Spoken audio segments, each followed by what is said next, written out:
Sevgili izleyenlerimiz, 2 günlük emeği işledik. Yavaş yavaş da programımızın sonuna geliyoruz.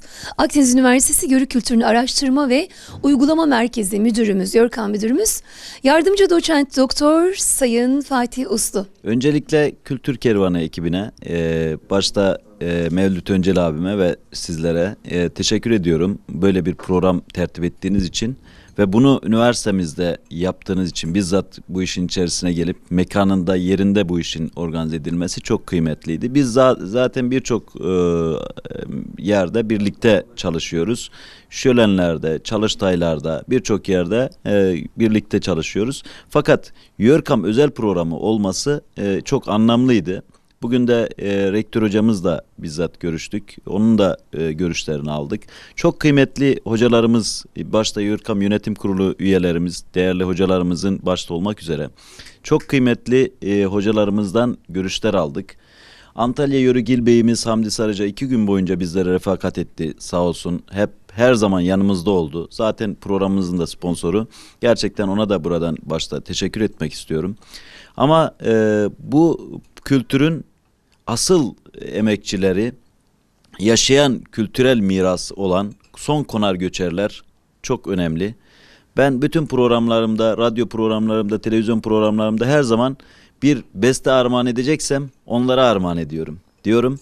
Buradan da yine başta Toroslar'da olmak üzere ülkemizin, hatta dünyanın birçok yerinde yaşayan, Türk coğrafyasında yaşayan Yörük Türkmenlere, konar göçer Yörük Türkmenlere hala günümüzde bu çalışmaları, bu kültürel ögeleri devam ettiren, yaşamını bizzat yaşamının içerisine bu işi dahil etmiş, keçi otlatan, koyun otlatan, hatta sığır ya da at örekleriyle Toroslar'da dolaşan, yılkı atlarına binen Yağız çocuklara, delikanlılara sesleniyorum. Buradan biz bu kültürü Akdeniz Üniversitesi Yörük Araştırma Merkezi olarak yaşatmaya, devam ettirmeye kararlıyız. Bunun dışında 2 gün boyunca gerçekten Kültür Kervanı ekibi heybesini doldurdu. Biz de çok feyiz aldık. Çok bereketli bir program icra edildi gerçekten. Bütün emeğe geçen herkese buradan şükranlarımı, teşekkürlerimi sunuyorum. Ama ben Deniz 12 yaşına kadar Toroslar'da konar göçer yaşamış, Antalya'nın Manavgat ilçesinden Bozahmetli Yörüklerindenim. 1989 yılı sonbahar ayında son göçümüzü Toroslar'da obamızın sürüsünü satmaya karar vermiştik. Bütün oba toplanmıştı ve ortadan bir matem durumu vardı. Aslında Yörüklerle, işte Sarıkeçililerde de bunu çok yakinen görüyoruz, hayvanlarla bir bütünleşme vardır. Keçilerin hepsinin tek tek isimleri vardır. Onlara davar sürüsü denilir genel olarak ama özelde her birinin bir ismi vardır. Ve hatta her keçinin kendine göre bir davranışları vardır. Aynı tıpkı insanlar gibi huylusu, huysuzu, ahlaklısı, ahlaksızı, hırsızı, böyle şeyleri vardır. Dolayısıyla bu keçilerle insanlar bütünleşmiştir.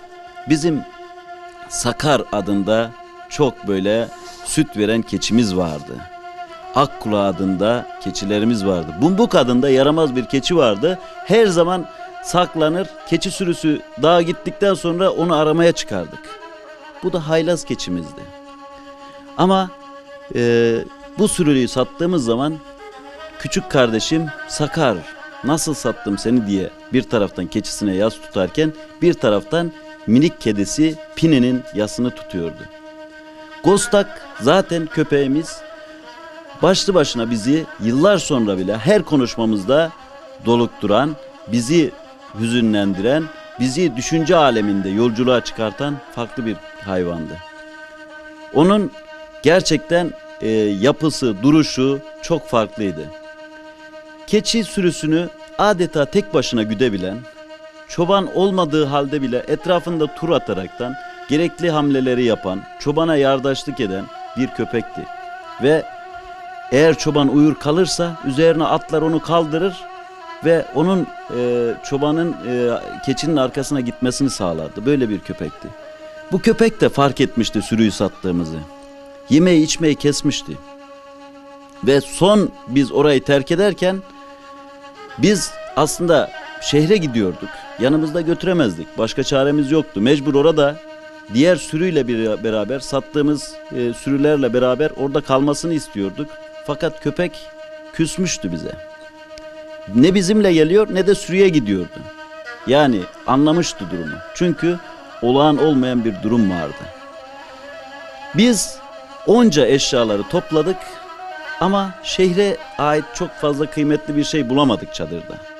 Çünkü çul, çaput, işte süt sağma makinesi vesaire bu tür eşyalar, çadır, stil, bunlarla şehirde ne yapabilirdik ki? Komşulara, konumlara, oba komşularına eşyaları dağıttık. Küçük şehre lazım olabilecek birkaç eşyayı aldık. Yörük köyünden Niyaz amcanın Steyr arabasına kamyonu yükledik ve Toroslardan Manavgat'a göçümüz başladı. Ama bu göç aslında bir devinimin, bir başkalaşımın ya da bir değişimin işaretiydi. Yani sadece bir Yörük obasının çadırının orta direğinin çekilmesi meselesi değildi bu mesele. Bu mesele aslında binlerce yıllık Türk tarihinin altın harflerle kazınmış. Dün Ünsal Yılmaz Yeşildal hocam da bahsetti. Çadır medeniyeti aslında Türklerin savaşta galip gelmesini sağlayan, Türklerin bu kadar büyük kıtalara yayılmasını sağlayan önemli bir mekandı aynı zamanda. Bu çadır medeniyetinin sona ermesi demek aslında Cemal Ün'ün Keçi Medeniyeti kitabında belirttiği bir insanlık medeniyetinin sona ermesi de anlamına geliyordu.